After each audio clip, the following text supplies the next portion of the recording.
Life moves pretty fast. If you don't stop and look around once in a while, you could miss it. Ferris Bueller's Day Off wasn't just a teen comedy about skipping school. It was a meticulously crafted illusion built on real Chicago chaos, genuine actor terror, and one director's obsession with capturing authentic rebellion. Behind that iconic parade sequence and those perfect one-liners lay production disasters that nearly destroyed careers, on-set feuds that mirrored the film's themes of jealousy and resentment, and a tragic real-world event that would forever shadow the movie's carefree legacy.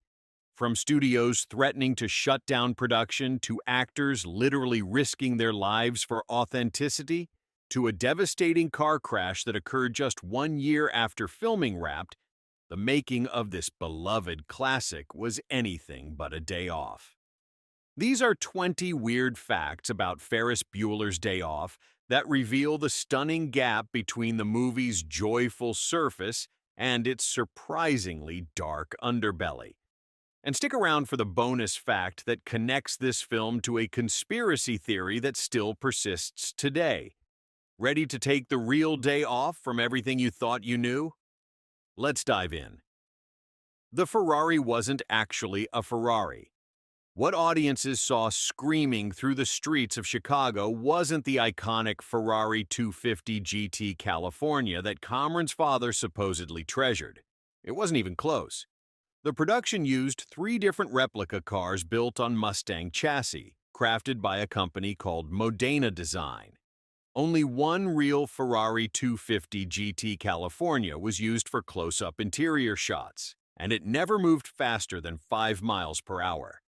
The replica that famously crashes through the glass garage was later rebuilt as a display piece and sold at auction in 2022 for a staggering $337,500, despite having no engine and being completely undrivable.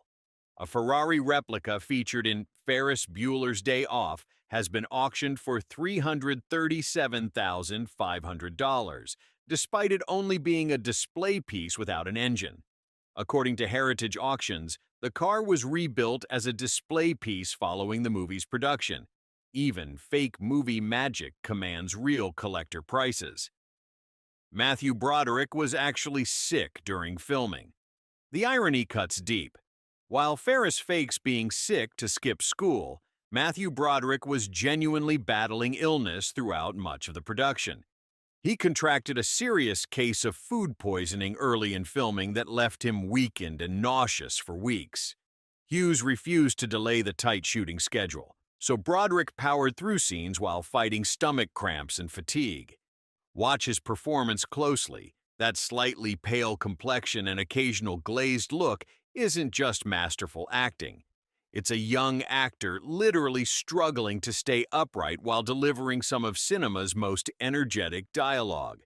The famous bedroom scenes where Ferris appears most comfortable weren't acting choices. They were desperate moments of an actor catching his breath between takes. The parade scene. Shut down downtown Chicago for real. That spectacular parade sequence wasn't created with movie magic or clever editing. As part of our 75th anniversary of WGN-TV, we've been looking up some unique moments that we've covered on Channel 9, and that includes the filming of the parade scene in Ferris Bueller's Day Off in September 1985. John Hughes convinced the organizers of Chicago's actual Von Steuben Day Parade to let him film during the real event. Thousands of genuine parade goers had no idea they were becoming part of movie history. The crowd's authentic reaction to Broderick's lip-syncing of Danke Schön and Twist and Shout creates an energy that no amount of hired extras could replicate. But what the cameras didn't capture was the chaos behind the scenes. Hughes had only one chance to get each shot right, with nervous assistant directors coordinating between actual parade officials and confused tourists who suddenly found themselves in a Hollywood production. Alan Ruck was actually 29 playing a high school student. While Broderick was a believable teenager at 23, Alan Ruck was pushing 30 when he portrayed the neurotic Cameron Fry. The casting choice was deliberate. Hughes needed an actor who could convey years of psychological damage from an oppressive father, and Ruck's maturity brought gravitas to what could have been just another whiny sidekick role. Ruck later revealed that his age helped him understand Cameron's deeper issues with authority and parental pressure. He wasn't acting like a damaged teenager. He was channeling the psychological scars that extend well into adulthood. The famous poolside scene where Cameron suffers his breakdown wasn't performed by a young actor exploring trauma. It was a grown man drawing from real experiences with anxiety and family dysfunction. Jennifer Grey and Matthew Broderick's real-life romance ended in tragedy. The on-screen chemistry between Ferris and his sister Jeannie had a disturbing real-world parallel. Broderick and Grey were dating during production, but their relationship would be forever scarred by a horrific car accident that occurred just 1 year after filming wrapped. Star of Ferris Bueller's Day Off and the producers had been driving in Ireland when his car collided with an oncoming vehicle. Matthew Broderick's car accident in August 1987 left 2 women in Northern Ireland dead, though he faced minimal criminal charges. The accident killed Anna Gallagher, 30, and her mother Margaret Doherty, 63, in a head-on collision. Broderick suffered a fractured leg and ribs, while Grey sustained severe whiplash. The tragedy cast a permanent shadow over Grey's career and their relationship, which ended shortly afterward. The carefree joy of their Ferris Bueller characters became an impossible reminder of a simpler time before real-world consequences intruded. John Hughes wrote the script in 6 days. The legendary filmmaker penned the entire screenplay in less than a week, working in marathon sessions fueled by coffee and his own memories of growing up in Chicago. Hughes later admitted he was channeling his own desire to rebel against authority and his frustration with the educational system's emphasis on conformity over creativity. But the speed of writing created problems during filming. Characters' motivations weren't fully developed, dialogue sometimes felt rushed, and several scenes had to be rewritten on set. The famous Bueller classroom scene was actually an improvised solution when Hughes realized he hadn't written enough material to justify the economics teacher's screen time. The monotone delivery that became iconic was born from necessity, not creative genius. The museum scene was filmed without permission. The Art Institute of Chicago never officially approved filming inside their galleries, yet Hughes proceeded anyway, using guerrilla filmmaking techniques. The crew snuck equipment in piece by piece, disguised cameras as tourist accessories, and filmed during regular museum hours with actual visitors wandering through shots. The famous sequence where Cameron stares hypnotically at Georges Seurat's A Sunday on La Grande Jatte was captured in stolen moments between security rounds. Museum guards eventually caught on, leading to tense negotiations and threats of legal action. Hughes later donated money to the museum, but the scene that many consider the film's emotional centerpiece was technically created through artistic trespassing. Ben Stein's Bueller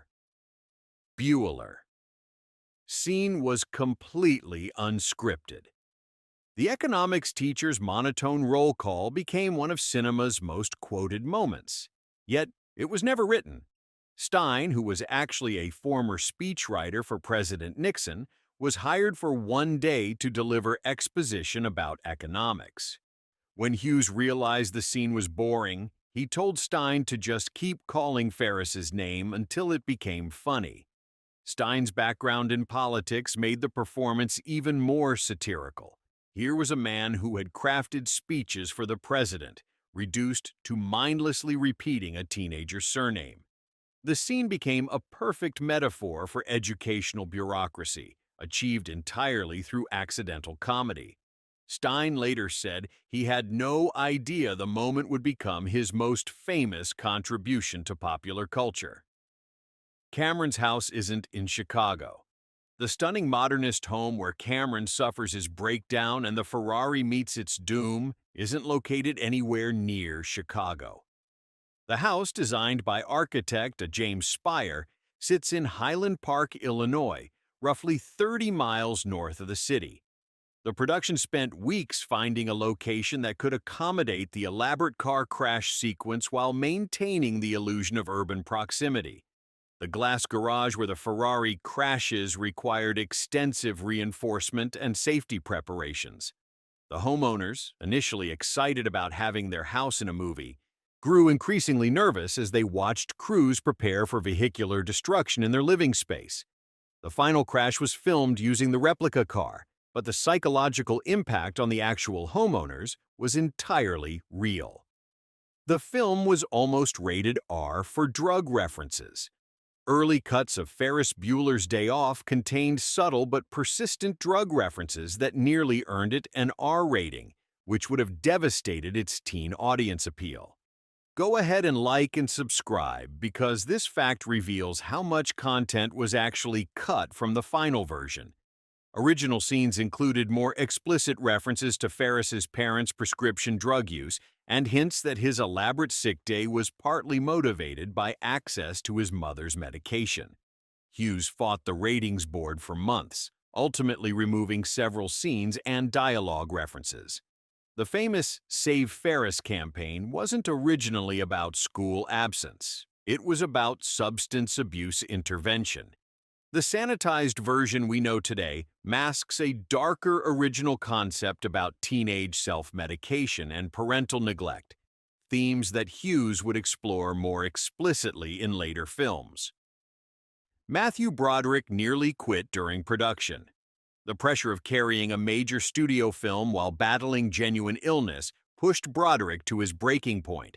3 weeks into filming, he approached Hughes about leaving the production, citing exhaustion and concerns about his health.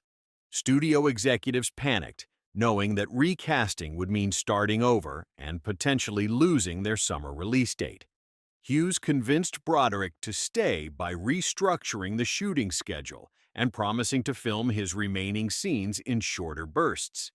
The director also brought in a personal physician to monitor Broderick's condition. What audiences see as Ferris's confident swagger was actually an actor summoning every ounce of remaining energy to complete each scene. The performance's manic quality wasn't just character choice, it was survival instinct. The famous phone booth scene almost killed Jeffrey Jones. The sequence where Principal Rooney makes increasingly desperate phone calls while pursuing Ferris required filming in actual Chicago phone booths during winter. Jeffrey Jones, committed to authenticity, refused stunt doubles and insisted on performing the scenes himself despite sub-zero temperatures and dangerous traffic conditions. During one take, a city bus came within inches of the phone booth where Jones was filming. The near miss was caught on camera but deemed too dangerous to use. Jones later admitted he suffered mild frostbite on his fingers and toes, but continued filming because retakes would have meant returning to the hazardous location. His dedication created genuine desperation in his performance. The terror in Rooney's eyes was partly real fear for his own safety. The Save Ferris campaign became real. What began as a movie prop turned into an actual grassroots movement. The Save Ferris signs and T-shirts created for background shots were so convincing that Chicago residents began wearing them unironically, believing they were supporting a real student in trouble. Local news stations received calls asking about Ferris Bueller's condition, and some high schools reported students organizing actual Save Ferris committees. Hughes was delighted by the phenomenon, but also disturbed by how easily fiction became perceived reality.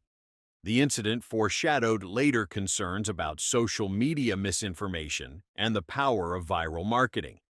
Long before hashtag campaigns, Save Ferris proved that audiences were desperate to believe in rebellious heroes, even fictional ones. Mia Sara was dating Rob Lowe during filming.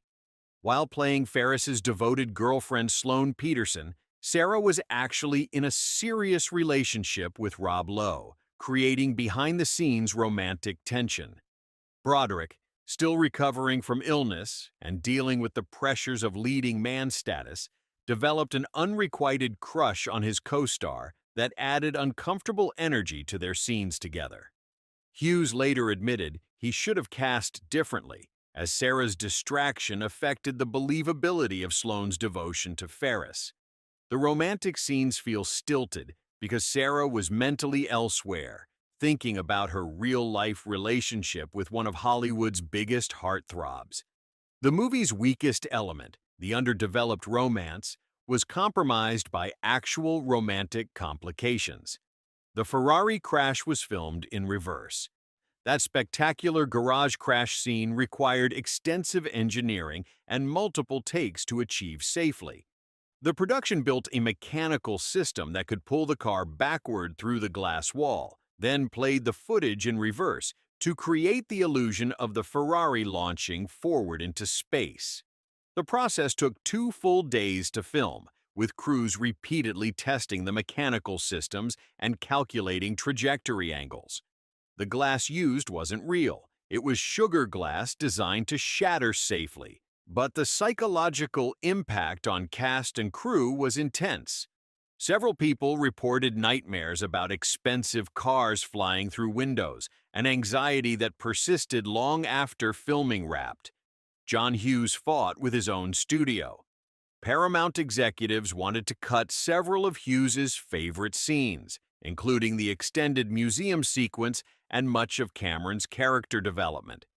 The studio felt the film was too long and too focused on teenage psychology rather than comedy.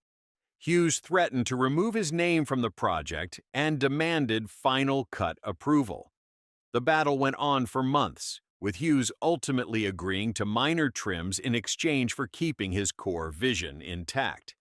The studio's concerns weren't entirely unfounded. Early test audiences found Cameron's breakdown sequence too intense for a summer comedy. Hughes's refusal to compromise created the film's lasting depth, but also established his reputation as a difficult director who put artistic vision above commercial considerations. Charlie Sheen's cameo was fueled by real experience. Sheen's brief but memorable appearance as the drug-addled boy in the police station wasn't entirely acting. The young actor, already developing the substance abuse problems that would later dominate headlines, drew from personal experience for the role. His glazed expression and paranoid dialogue came from intimate knowledge of chemical dependency. Hughes later said he cast Sheen specifically because he wanted authentic desperation, not performed addiction. The decision proved both artistically effective and ethically questionable, exploiting a young actor's real problems for cinematic authenticity. Sheen's performance is genuinely unsettling because it captures actual addiction psychology, making it one of the film's darkest moments disguised as comedy. The film's budget ballooned due to Chicago location shooting. What began as a modest teen comedy with a $6 million budget spiraled to over $10 million due to the complexities of filming in Chicago. Location permits, weather delays, traffic management, and the elaborate parade sequence created unexpected expenses that nearly shut down production. Hughes refused studio suggestions to move filming to cheaper locations or use sound stages for Chicago scenes. His insistence on authenticity meant the production faced constant logistical nightmares, from coordinating with city officials to managing curious crowds that gathered whenever cameras appeared. The budget overruns forced Paramount to restructure the film's marketing campaign, betting that Chicago's authentic atmosphere would justify the additional costs. Alan Ruck improvised Cameron's most famous line. Cameron's climactic declaration that he's not going to sit on my ass as the events that affect me unfold to determine the course of my rest of my life was never written in Hughes's script. Ruck, drawing from his own experiences with therapy and family dysfunction, created the speech during filming. Hughes loved the improvisation so much that he restructured the final act to make Cameron's psychological breakthrough the film's emotional climax, rather than Ferris's triumph over authority. Ruck's personal investment in the character's journey transformed what could have been a simple sidekick role into the movie's most psychologically complex performance. The speech resonated with audiences because it came from genuine emotional experience, not scripted dialogue. The film was nearly called Ferris Bueller's Day Out. Studio executives worried that Day Off sounded too much like a work-related film rather than a teen comedy. Marketing departments tested alternative titles including Ferris Bueller's Day Out, The Ferris Bueller Experience, and simply Bueller. Hughes fought for his original title, arguing that Day Off specifically referenced school absence rather than work vacation. Focus. Groups revealed that teenagers immediately understood Day Off as school-related, while adults initially thought it was about workplace comedy. The generational divide in understanding the title became part of the film's marketing strategy, positioning it as a movie that teenagers would get, while adults remained slightly confused. Hughes realized that the confusion itself was thematically appropriate for a film about the gap between teenage and adult perspectives. Bonus fact. Here's the theory that still divides film scholars and fans. Ferris Bueller is entirely Cameron's fantasy. According to this interpretation, the entire Day Off is Cameron's psychological escape from his depression and family trauma. Notice how Ferris never faces real consequences, how he seems to possess almost supernatural abilities to avoid trouble, and how the story is really about Cameron's journey toward self-assertion. The theory suggests that Cameron, lying sick and depressed in bed, imagines an idealized best friend who embodies everything he wishes he could be: confident, charming, fearless. The elaborate day in Chicago becomes Cameron's subconscious working through his psychological issues, with Ferris as his idealized alter ego. When Cameron finally stands up to his father, he no longer needs the Ferris fantasy. It's why the film ends with Cameron's transformation, not Ferris's triumph. Whether true or not, this interpretation transforms a lighthearted comedy into a complex study of teenage mental health, making it far more psychologically sophisticated than audiences initially realized. The legacy of Ferris Bueller's Day Off extends far beyond its box office success or cultural quotability. It captures a specific moment in American adolescence while hiding deeper truths about family dysfunction, mental health, and the dangerous allure of escapist fantasy. Behind the iconic scenes and memorable one-liners lies a production that nearly destroyed careers, exploited real personal struggles, and was forever shadowed by genuine tragedy. Life moves pretty fast indeed, especially when the cameras are rolling and the stakes are higher than anyone imagined. What did you think of these behind-the-scenes revelations? Hit that like button if you learned something new, subscribe for more deep dives into your favorite films, and remember, sometimes the most interesting stories happen when the director calls cut. Because in Hollywood, as in life, the truth is always stranger than the performance.